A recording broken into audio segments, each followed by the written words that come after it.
2017, através da superintendente da Igualdade Racial da época, a senhora Marta Ivone, né, ela veio até a cidade de Cachoeira em busca da família negra que as pessoas comentavam, que morava naquela região, e aí ninguém tinha conhecimento daquelas famílias.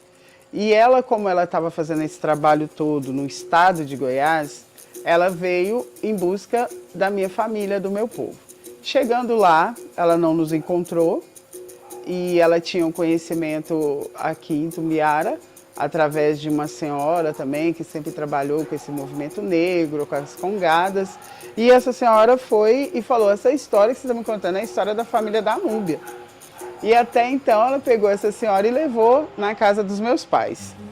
Chegando lá, ela contou toda a trajetória de vida dela, o porquê que ela tinha vindo até nós para resgatar o quê. Aí ela contou todo o processo, como seria o resgate do Quilombo Córrego do Iambu. Então, através dela, a gente respondeu vários questionários, várias perguntas, contando a nossa própria história para ser enviado para a Fundação Zumbi dos Palmares. Essa fundação foi a qual que nos certificou novamente como quilombo, como povos quilombolas da região de Cachoeira Dourada.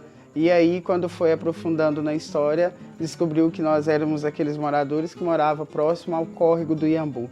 Eu fui criado no córrego do Iambu, Campanha, e Boa Vista e Córrego da Matinha. Esse foi meu território da minha vida, até 1978. A minha região era essa. Nasci lá. Depois, passado muito tempo, a gente veio para Tumbiara, né? Minha mãe veio para cá, morar aqui. Nós viemos para cá. Mas eu lembro de lá, era bom demais. Eu deveria ter uns 9 a 10 anos. Nossa, era bom demais o local lá, sabe? Tinha um córrego muito grande, a gente ia brincar nesse córrego, tomar banho, sabe? Eu tenho lembrança, tá aqui na minha mente, na minha cabeça. Mas depois eles saíram e vieram embora para cá, porque lá não tinha mais campo para eles, né? Eles foram fechando tudo lá, eles tiveram que sair, né? E viemos para a cidade, né? Eles vai vendendo, o povo foi apoderando, foi tomando deles, ficaram sem lugar, saíram tudo de lá. Eu tinha uns 14 anos que eu morava com meu pai. Eu morava aqui, ficava uns 15 dias com a minha mãe e ficava 15 dias lá com meu pai. Aí eu morava sempre lá na fazenda do Nego Ribeiro. Aí eu passava sempre na Pinguela para ir para lá. Aí ficava uns 15 dias com ele, depois eu vinha, voltava para cá outra vez e ficava com meu padrinho também, que morava de parede com a casa do meu pai, que é irmão do meu pai. Tudo lá junto, misturado lá junto com ele. Lá. Eu lembrava sempre que eu ia na casa dos meus tios, né? Ele morava lá no Córrego do Iambu.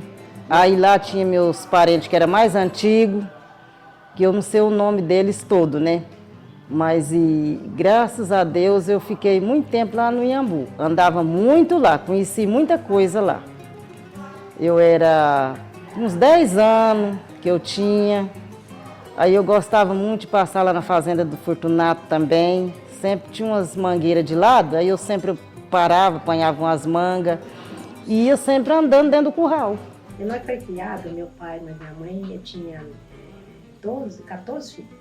Aí uns foram embora morar com Deus, nós ficamos em 9. E tudo foi criado na roça. Mas não teve estudo, né? Porque meu pai trabalhava nos braços, né? Para cuidar de nós tudo. Então ele chegava do serviço, ele ia cortar cana, para nós podermos fazer rapadura, fazer melado. Minha mãe fazia doce de banana com melado para vender. E nós crescemos assim. Uma coisa que todo mundo conhece isso aqui, e meu pai era o Antônio Chachá, né? Tratava ele de Chachá. Antônio Teodoro e a minha mãe era Maria Salomé. Muita gente falava que era Maria. Ali, ó, tinha meu tio Zé Daniel, meu tio Nenê Cornelo, que aqui era do córrego, a colônia do Córrego do Iambu. Campanha, que faz uma pontinha do Córrego do Iambu. Esse é o que eu falei para você, que tinha casa. Meu pai, mas meu tio tinha na Boa Vista, passava o Córrego do Iambu, Boa Vista, Zé Salomão e o Queta. Pertinho. Córrego do Inhambu, Zé Daniel e Nenê Cornélio. Pegava a ponta da campanha, que é o Titalide. Os negros faziam assim, um cílico. Fechava. Aí, andava mais um pouquinho, nós íamos pro Córrego da Matinha, que tá para baixo do Arraial um pouquinho. Eu falava Córrego da Matinha.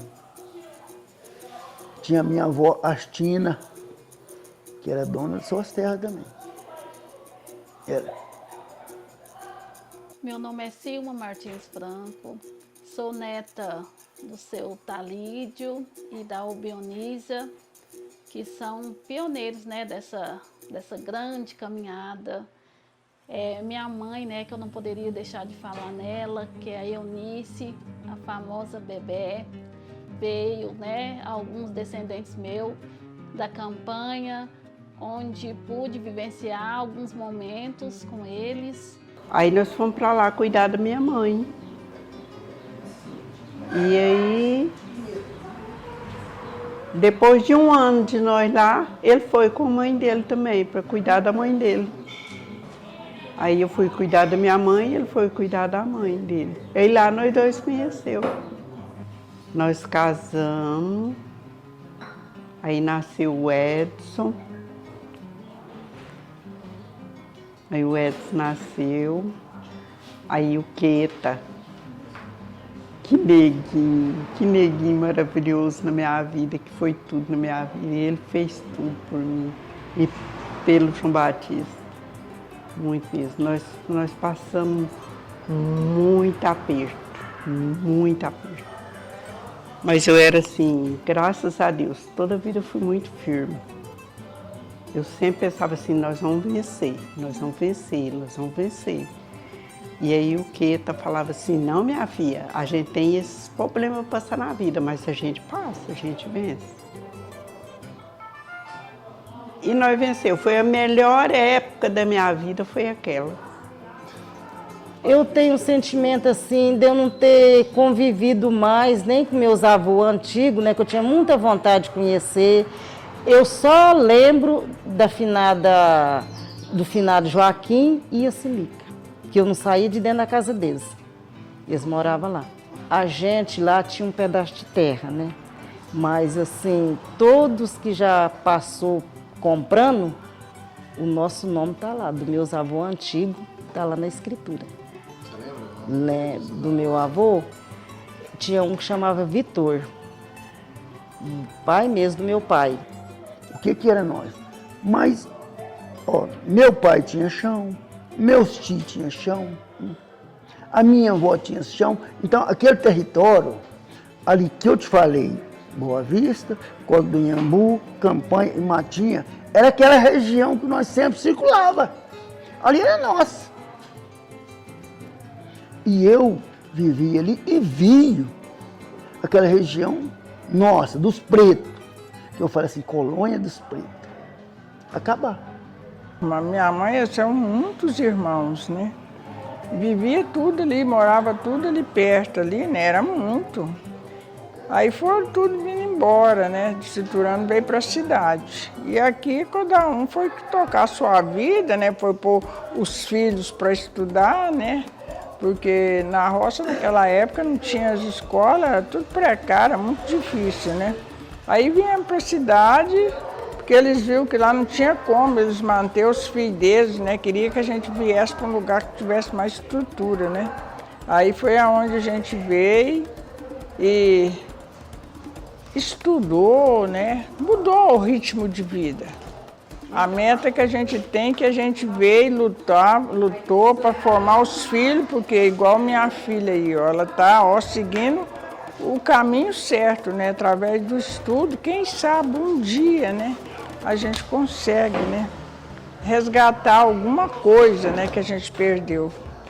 Na campanha eu tive uma infância muito boa, que foi... Morava em Almerindonópolis, mas tinha tios que moravam na campanha. E às vezes a gente achava que ia a pé, mas sempre tinha Eu lembro de uma pessoa que é muito querida para nós, que é o Zé Grande. Eu pequena ainda, ele me pegava, colocava no arreio e lá ia eu, minha mãe a pé, e assim fizemos muita caminhada. Eu lembro que tinha a gente fala pinguela, né? Que passava no fundo da casa da minha tia, e muita plantação, tinha manga, pé de manga, laranja, era tudo assim, né? Tudo na porta. Era dificultoso, mas ao mesmo tempo era gratificante, assim. Eu fui da época de apanhar algodão de manhã e ir para a escola à tarde. E isso foi muito bom, sabe? Eu não quero apagar da minha vida o que eu vivi. Eu quero mostrar para os meus filhos que a gente pode ter uma condição melhor, mas sem esquecer do que a gente fez. E o caminhar de lá para cá, né? A gente, com essa história contada, com a vivência do dia a dia e com o futuro próximo e longo, a gente se chocou com uma referência que a gente tinha que buscar na fonte para a gente alimentar o próximo. Então, a minha geração é uma geração de transmissão. Eu tenho que buscar lá atrás e passar para os meus para que perdure. E é uma parte que eu não vivi, porque os meus pais me esconderam para mim não sofrer tanto como eles sofreram. Então eu tenho que sair daquele casulo e buscar a minha história. Quando falo em região do Córrego do Inhambu, eu não vou ter uma propriedade assim para estar te expondo informações. Os relatos que eu tenho da família materna da minha mãe ter vivido nessa região. Inclusive até minha mãe, meus tios, né, tem essa vivência lá. Então os primeiros da nossa família, os meus bisavós, né, a Mãe Boa, conhecida como a Mãe Boa, dentro da nossa Altina, né, até tinha um nome de Altina, e os meus avós maternos que viveram nessa região, tiveram os primeiros filhos, tudo lá, todos os filhos, né. No final da minha infância, começou uns relatos ali, 88, 89, pelos familiares mais antigos, tentar identificar a questão dos espaços que eles haviam morado anteriormente, né? A história do Quilombo hoje, que eu conto em todos os lugares, que as pessoas me perguntam, é essa. Era dos meus tios-avós, que moravam naquela região. O meu avô, ele tinha 12 irmãos que moravam em torno do Córrego do Inhambu. Cada um deles tinha seu pedacinho de chão, seu pedacinho de terra, da qual eles plantavam para se alimentar. Eles criavam os bichos para se alimentar, né? Então eles faziam as casinhas deles de pau a pique e faziam as tuias. As tuias era tipo uma despensa que cada um tinha na frente das suas casas.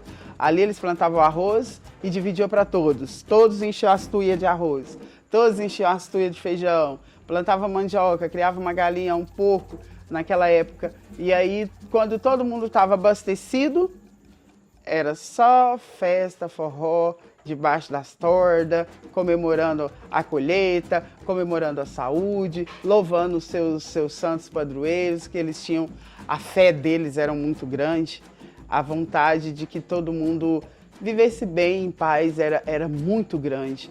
Então eles tinham uma união, tanto no alimento, quanto na saúde, quanto na alegria, quanto na tristeza. E essa história eu ouço dos meus pais. Nesse momento, o sentimento que a gente tem é de querer o quê?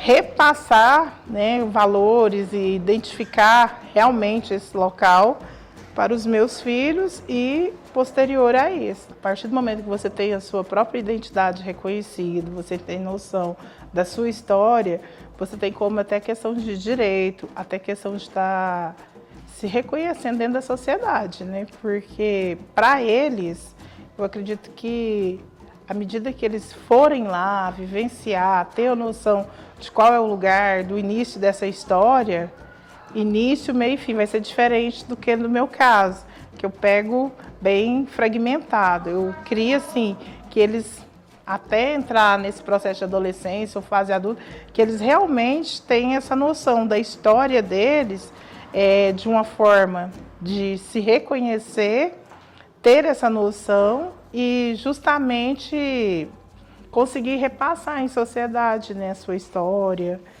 E nós criamos assim, essa família unida com todo mundo. Hoje em dia eu tenho saudade de ver aquele pessoal que reunia na nossa casa. Meu pai fazia muito baile, aí tocava sanfona e a gente conhecia o dia dançando, aquelas tortas, sabe, fazia com aqueles panos assim. E meu pai falava assim, mata frango, vamos mexer aqui com... Matava uma vez um eleitor para assar para os outros, para as pessoas comerem ali. Ela não tinha nenhum lampião. E aquilo ali, moça, vez se os trem apagavam, meu pai acendia um fogo em bagaço e nós vamos dançar, amanhecia o dia. E ele não queria que parasse, falava assim, não, vamos amanhecer o dia, todo mundo se sentia muito bem. E, nossa, meu pai para mim, minha mãe, foi... Eu sempre falo para todo mundo, eles não deu um caderno para a gente escrever, mas deu muito amor, carinho, né? E uma saudade que a gente tem daquele tempo nosso. E tudo que eles faziam para nós estava muito bom. Vai viver que eu só cozinho na lenha, que eu amo muito, porque toda vez que você chegar aqui, esse foguinho está aceso. Eu sou feirante, eu mexo com tanto de peixe, isso aí eu planto feijão verde, eu planto a fava, planto banana, mexo com criação de galinha, tenho de caipira, arroz. E na feira, de tudo que você precisar, eu teria, eu compro tudo. E me sinto muito bem de viver assim, ser essa pessoa de cor morena. Né? Hoje nós temos cerca de 184 famílias, 184 famílias quilombolas no Quilombo Córrego do Iambu. Nós temos jovens nas universidades estudando através das cotas quilombolas. Nós temos os recursos, né, que vêm dos governos estadual, federal, municipal, que vêm trazendo para nós aquilo que nos foi tirado, né? Hoje a cidade de Cachoeira Dourada é uma cidade privilegiada, igual todas as cidades que têm um quilombo, né? É uma cidade riquíssima de cultura, riquíssima de saberes. O que a gente quer com esse resgate de quilombo? A gente quer trazer o passado para o presente. A gente quer uma junção disso tudo, porque não existe uma história sem passado. Existe sempre ter um caminho para mim chegar aonde eu cheguei hoje. Eu, Núbia Teodoro, sou uma pedagoga, tenho 2 filhos, eu posso falar isso porque a minha avó lá atrás, ela tinha aquela sabedoria natural dela que passou para o meu pai, que chegou até mim. Né? Então a gente tem essa transição de família, mas a nossa história lá atrás é que nos sustenta aqui hoje. Então hoje o preto, o negro, sem uma história, sem ele saber da sua história, ele fica perdido. Ele não sabe onde se encontrar. Então o que a gente precisa mais ainda? Escrever essa história, deixar ela um legado para os nossos filhos, para os nossos netos, para os nossos bisnetos. Não tem como a gente falar de quilombo se a gente não falar de território quilombola, se não falar da comida quilombola, porque é uma comida da qual que é diferente das outras, não é que é melhor ou pior, né? Hoje nós temos aí a feijoada, que é um patrimônio nacional, que é uma comida que veio de preto, é uma comida de senzala, de nego velho. Então os nossos avós faziam ela totalmente diferente do que é hoje, mas é a nossa origem. Nós gostamos de comer a feijoada. Eles comiam por necessidade, porque era a única coisa que tinha para fortalecer eles, né? Então a gente contar isso e reviver isso, a gente está nos alimentando, a gente se alimenta. Então eu não conto história de desconhecidos, eu conto a história dos meus pais, dos meus avós, dos meus tios-avós, que era um povo muito forte, um povo muito lindo, uma pele linda, né, de um povo cabreiro, desconfiado, né? Mas na hora que abre a boca, só sai sabedoria. E a gente ainda tem muitas pérolas aí que a gente tem que aproveitar muito ainda.